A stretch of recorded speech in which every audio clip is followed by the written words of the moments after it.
Fala, família do Agro, tudo bem com vocês? Vamos começar mais um episódio do AgriProsa Podcast. Aqui sempre tem entrevistas fantásticas com pessoas incríveis.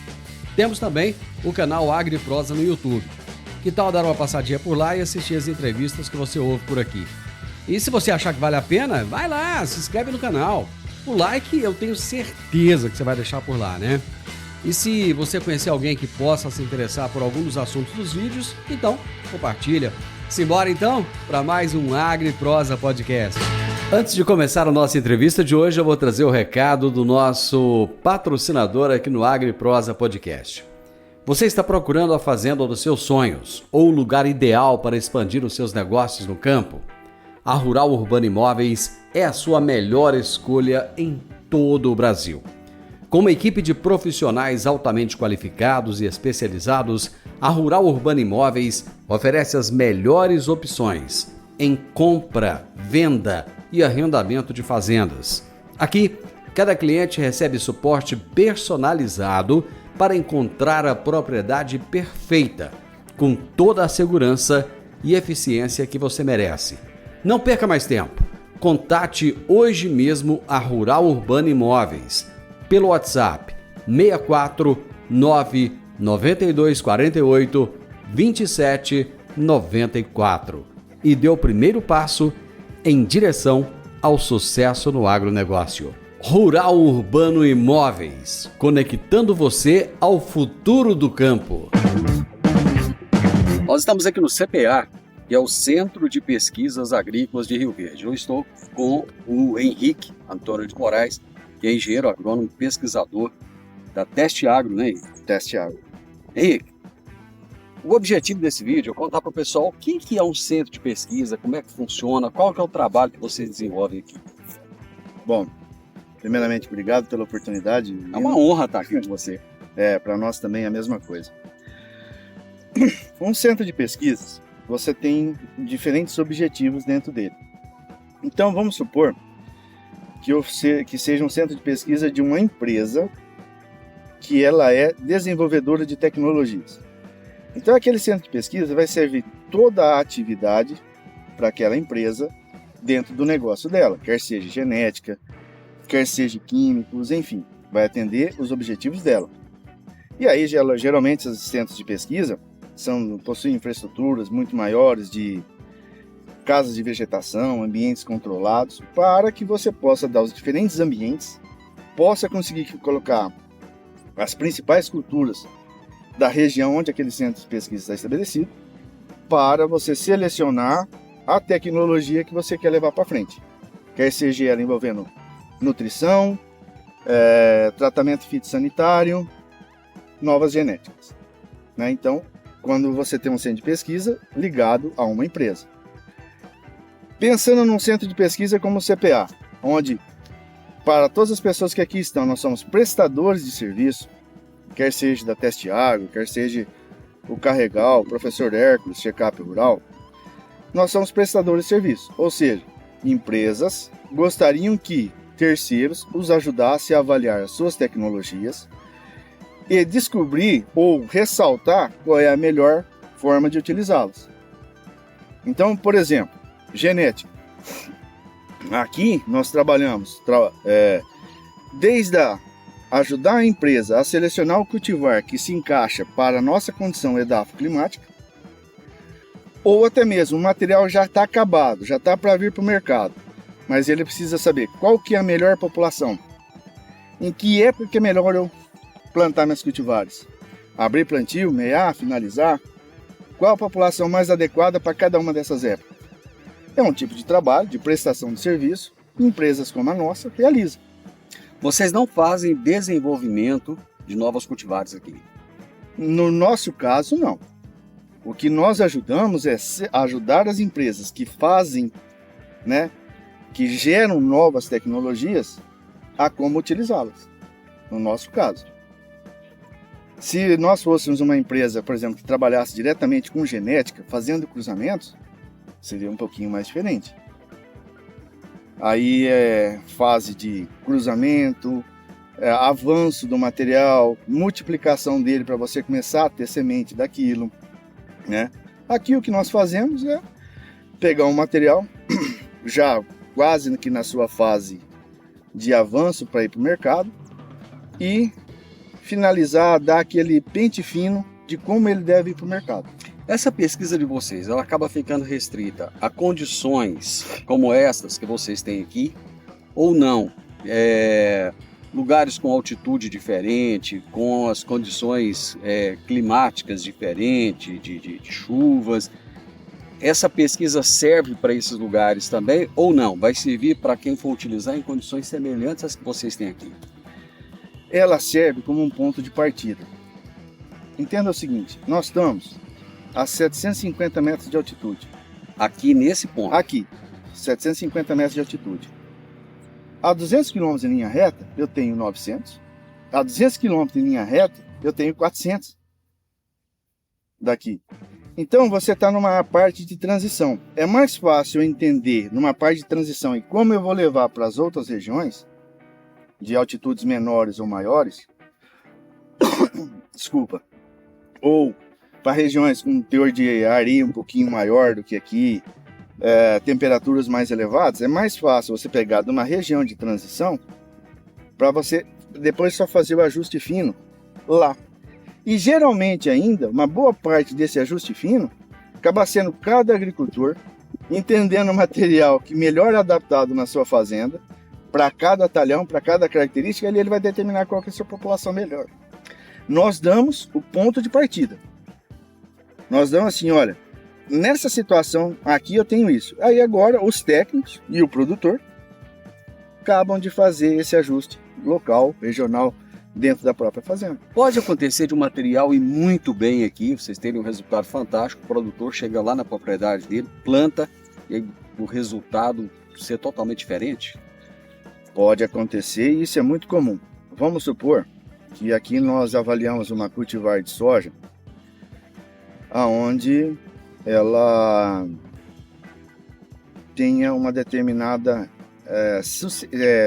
suscetibilidade a um nematóide, a uma doença, que aqui no nosso centro não tenha, e quando ela for exposta a essa patógena, ele venha mostrar todo o seu agressividade sobre esse material e ele passa de não ter esse desempenho.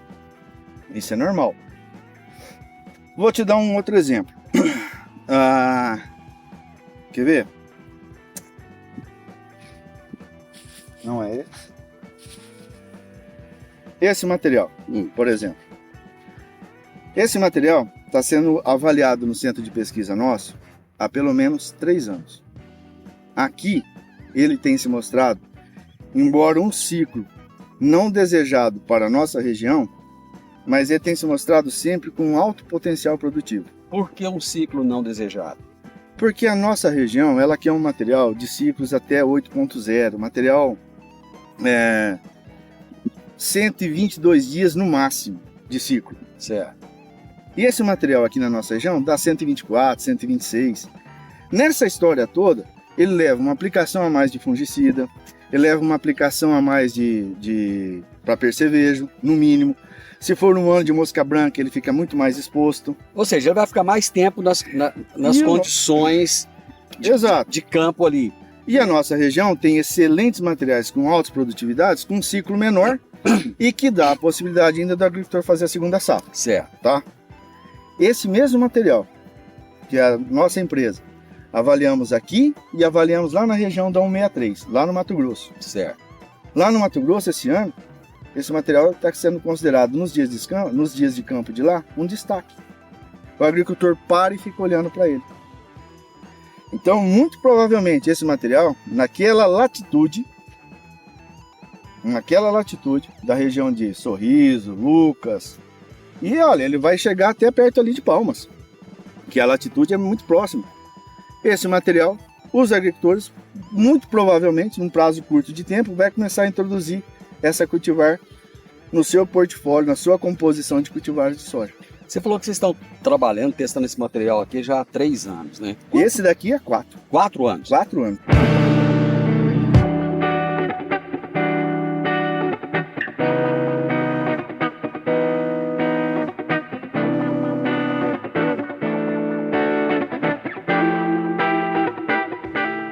tempo fica o teste de um material desse e o que muda de um ano para o outro? Bom, vamos lá. Quando nós começamos a avaliar esse material, ele chegou aqui para nós em código. O que você quer dizer com isso?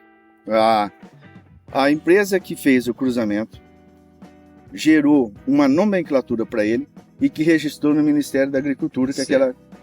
E aí vem as letras da empresa de genética com uma numeração, que é a numeração de origem dos cruzamentos. Vamos supor, o número 2, vamos supor, se fosse eu, né, fazer uma genética aqui no CPA. Como é que seria o meu código? CPA, o ano do cruzamento, 2020. 2020. O ciclo dela, vamos supor que seja 8.2. Então seria assim, CPA 2020, 82, e aí o número que eu dei àquele cruzamento. Certo. Com esse, e ainda vem se ela tem biotecnologia ou não, porque eu tenho que informar o Ministério da Agricultura e a empresa detentora da biotecnologia que eu estou trabalhando com ela, com aquela biotecnologia. Certo. Que eu tenho que entrar num protocolo das empresas que detêm as biotecnologias. Ou seja, o processo não é tão simples assim. Não. E olha, de um cruzamento até chegar a um cultivar, para ele chegar no produtor em quantidade comercial, eu acredito que deva levar aí uns 8 anos. E isso com nós ainda fazendo alguns combos, que nem multiplicando soja lá na Lagoa da Confusão, por exemplo, no inverno. Aquilo que eu faço. Presto esse serviço para algumas empresas. Então eu faço pegar um volume pequeno de semente, dou um tombo, triplico ou quadriplico o volume de semente para a próxima safra. Vamos explicar, pessoal, o que é dar um tombo. Eu saí da safra, estamos saindo da safra 23, 24, para entrarmos na safra 24, 25.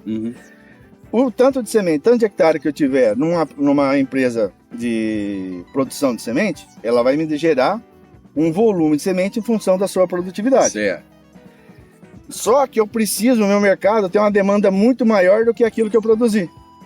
E no inverno, em algumas regiões, não tem o vazio sanitário ou é permitido você plantar essa soja. Então você tem Luiz Alves, em Goiás, Lagoa da Confusão e Formoso do Araguaia, no Tocantins, onde nós vamos lá no inverno, tudo certificado, acompanhado pela agrodefesa do seu estado, com um monitoramento rigorosíssimo que eles têm. E nós pegamos aquele volume de semente e reproduzimos ele. Então você chega lá a ter 40 até 60 sacos de soja, que depois deve virar em torno aí de uns 40 a 60 sacos de semente. Que nem tudo lá você consegue transformar em semente, devido às características edafoclimáticas de lá, que nem tudo que você planta lá você consegue fazer semente. É uns meandros que a sojicultura nos permite e que ela cobra de nós também. Quanto tempo o material tem boa performance no mercado? Você pega um material top de linha e tal. Por exemplo, você mostrou esse aí, lá no Mato Grosso, está performando muito bem. Ele vai ser utilizado até que chegue outro que performe melhor ou não? Ele começa a decair? Nós temos uma empresa de genética em milho. Ela acho que agora é americana. Não, ela sempre foi americana, mas aí depois dessas junções de empresa e tudo mais. Ela é uma das melhores empresas assim, de conhecimento sobre a cultura do milho que eu reconheço e admiro. A empresa como genética e os seus profissionais que fazem parte dessa empresa. Eles tiveram um híbrido de milho plantado por mais de 20 anos, o híbrido mais plantado no mundo. Mais de 20 anos. É lógico que esse milho ele foi migrando de países, né? E aonde numa determinada região que não plantava, passava a ser plantado. Esse milho chegou a sair do mercado no Brasil, colocou biotecnologia nele, ele voltou com a mesma nomenclatura, mas aí com o nome de biotecnologia, com a biotecnologia que tinha nele. Isso é muito variável, é fácil. Nós temos uma soja convencional da Embrapa, BRS 264. Saíram já em um bom volume de outras cultivares de soja dessa BR 264. Só que quando você fala com o agricultor que planta soja convencional, ele não tirou do portfólio dele de planta. Continua com ela. E esse material está há muitos anos. Um material campeão, um material de trigo, campeão mundial em ciclo. Entenda o seguinte, é a maior produtividade de trigo mundial, foi produzida no Brasil, na região de Cristalina, mas isso convertido em dias. Certo. BRS 262 da Embrapa. Um híbrido que deve estar no mercado desde a década de 90 e olha lá se não antecedeu isso. Então, qual que é a longevidade de um material em função do que característica que ele possui que outros não conseguiram agregar nele? E o mercado cobra aquele tipo de produto. Porque às vezes não basta você ter somente produtividade. Às vezes eu tenho alguma característica, vamos por em trigo. Um trigo que tem a capacidade de dar origem a uma farinha para panificação, que é o maior mercado. Correto. Outros trigos são altamente produtivos, mas ele só vai para a farinha de biscoito. Ele não atende a uma determinada faixa de mercado. E aí o preço é outro. Então, às vezes, até pela própria remuneração, faz com que aquele material seja mais plantado ainda. Quer ver uma característica para a cultura do feijão? Muitos agricultores que colhem de máquina. Tem material aí que já tem material genético de feijão superior a ele do que a produtividade. Mas esse material tem uma característica de porte e ereto que mesmo a produtividade dele ou algumas doenças já estarem atingindo ele com uma maior frequência, o agricultor ainda prefere por causa de uma questão operacional dele.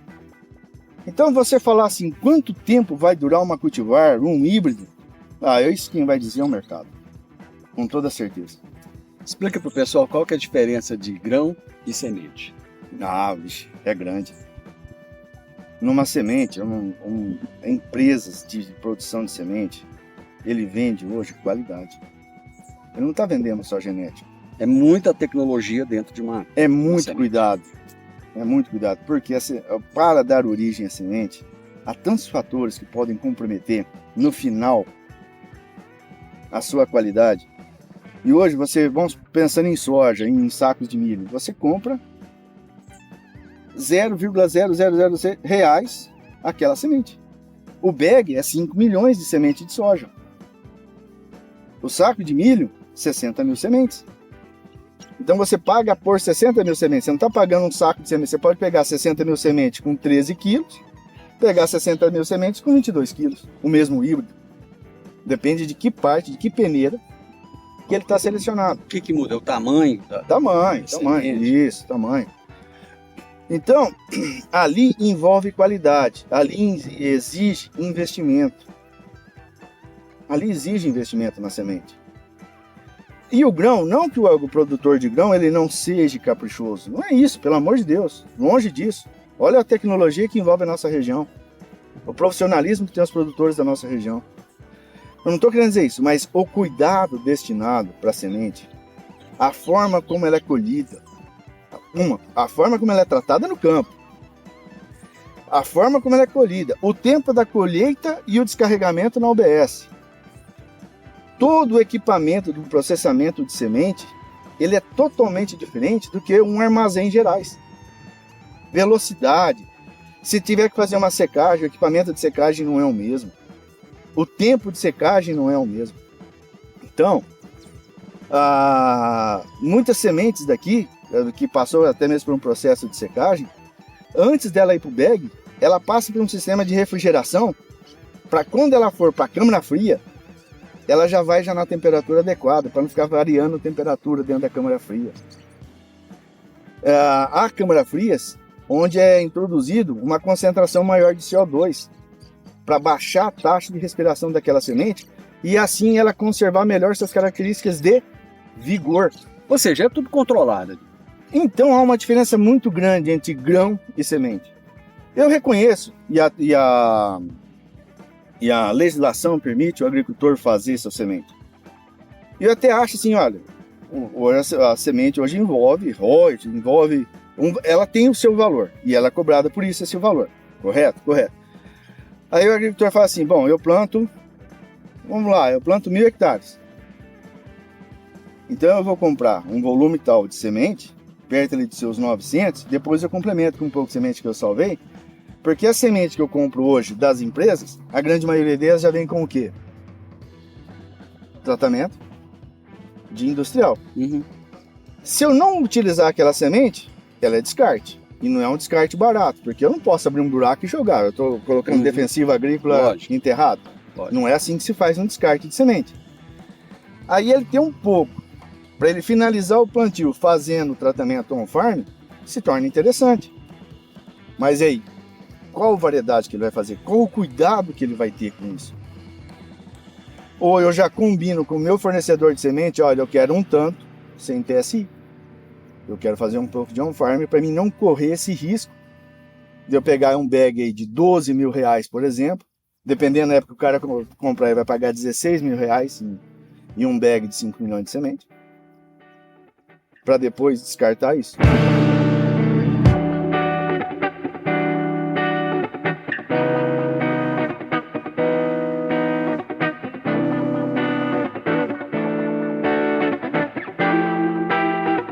Qual que é o peso da semente hoje na produtividade, a importância dela? Um ano que nem esse? É de desafio.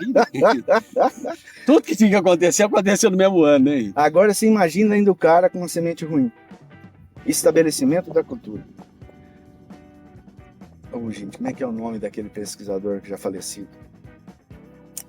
Mas eu vou falar a frase dele e todo mundo vai... Gassen. Dirceu Gassen. Dirceu. A agricultura é capricho. E uma lavoura plantada com capricho, você tem 50% da sua produtividade. Acho que é esse o termo que ele usava, né? O saudoso Dirceu Gassen. A semente vem com capricho de quem a produziu. Aí é só ter o capricho de colocá-la. Esse é o peso da semente. Vigor.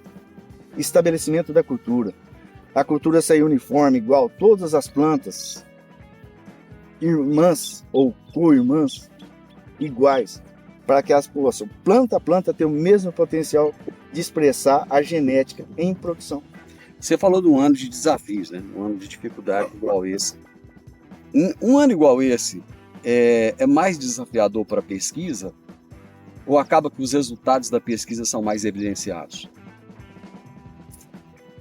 Eu vou te falar que são as duas coisas. Dentro da nossa empresa, nós temos um segmento de assessoria agronômica. Dentro da parte de assessoria agronômica, um ano como esse, eu nunca apanhei tanto. Eu nunca acho que eu errei numa única safra tantas vezes. Ou se foi eu, ou o ambiente que mostrou a minha ineficiência em determinados momentos. Então, foi um ano de desafio, um ano também que nós buscamos criar metodologia para que, se tiver um próximo ano sinalizando que possa ocorrer alguma coisa similar, numa escala menor ou menor, nós já temos ferramentas ou sabermos o que fazer. Também foi um aprendizado enorme. A outra coisa que mostrou muito bem, tudo aquilo que a pesquisa mostrou, que vem mostrando que é eficiente, na hora do impacto, na hora do desafio, entre quem usou a tecnologia e quem não usou, apareceu quem usou a tecnologia. E isso vai desde qualidade de calcário, qualidade de preparo de solo, qualidade de abertura de terreno. Foi visível isso esse ano. E aquele agricultor que estava com a tecnologia e soube utilizá-la, que esse é um outro detalhe, que às vezes a tecnologia ela existe, ela está lá, mas ela não é passada da forma como ela melhor seria aproveitada. É como ter um carro automático e continuar passando marcha nele. Mais ou menos isso. É por aí. E vem aquele sentimento, né, muitas vezes, do próprio, e eu entendo isso, e eu não estou tirando a razão do agricultor, onde tem hora que ele fala assim, se eu voltasse a fazer do jeito que eu fazia no passado, eu não estava apanhando tanto. Eu ouvi isso, inclusive de cliente nosso. Né? Eu falei, pois é, né, se nós estivéssemos fazendo no passado, eu não estaria 100% da minha área com soja de 105 dias. Eu estaria com uma escala como essa, que nós estamos vendo aqui. soja de 100 dias, soja de 108 dias, soja de 112, soja de 118 dias, soja de 126 dias. Se nós fazíamos que nem no ano passado. Então você tem, lógico, você não vai falar isso, ele é seu cliente. Mas na sua mente você sabe, se eu fizesse como no passado e trabalhasse mais cultivares, escalonasse mais, eu também teria resultado melhor. Se eu não tivesse essa avidez por fazer uma segunda safra, e eu entendo a questão de mercado, valor, preço, otimização da maquinaria, entendo tudo isso. Mas se eu olhasse também os meteorologistas, olhasse para os agrometeorologistas informando, olha, é perigoso, vai ter precipitação tal semana, mas é 5 milímetros. Aí, não, semana que vem o sol estava plantando, e aí esses 5 milímetros pode cair 10 lá e 0 aqui, deu 5 milímetros na média. Uhum. Então se nós tivéssemos tido também essa, sem ser aquela avidez pela segunda safra, fazer aquela coisa do capricho, com o solo úmido, velocidade correta da máquina, um aproveitamento ideal.